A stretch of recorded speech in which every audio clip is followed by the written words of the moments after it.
What's up YouTube? Today I'm going to show you how to download ROMs directly to your Nintendo Switch so they can look like this on your main menu. So you have to launch Tinfoil. Your Switch has to be modded in order to download Tinfoil. So we have to wait for it to load. I already have it installed, but I'm still going to show you how to add it. It's pretty easy. You just have to go to File Browser, click A, and then you press the minus button. And here in Protocol, you're gonna put HTTPS.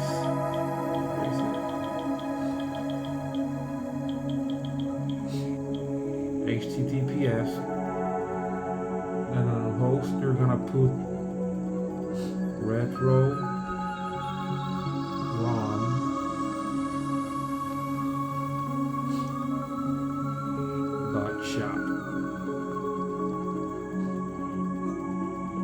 Once you're at it, you just click on X to save it, but I already have it installed, so I'm gonna press B. Once you add it, you have to exit out the Tinfoil shop. Then you go in again, wait for it to load. It will have a message saying you have retrorom.shop installed. So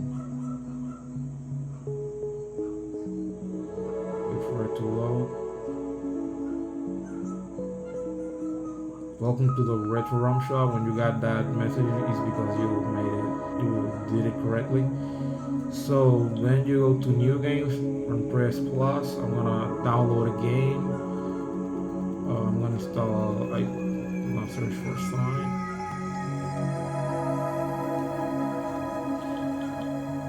I'm gonna install.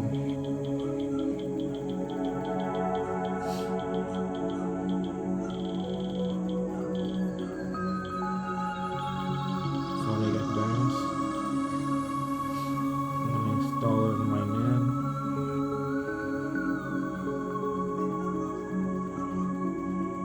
It's pretty fast because these games are like 2 or 3 megabytes or less. Once you install it, you exit out of Tinfoil. You click on the game. I didn't install a forwarder for the game because this thing uses RetroArch. Click on the user and you will see a little menu right here, and then you press the user again. Once you're back on the menu, click on it again and the game will come, and then you are playing it. Easy as that. There's games like GBA games, NES games, Super Nintendo games, Nintendo DS, 3DS. I've tested all of them, but the one that I'm having trouble running is DS games. So I don't know why, because 3DS games run really nice on this. And you also can install Nintendo 64 games as well. And then run pretty good. So this has been the tutorial. I hope you like it and have a great day. Peace.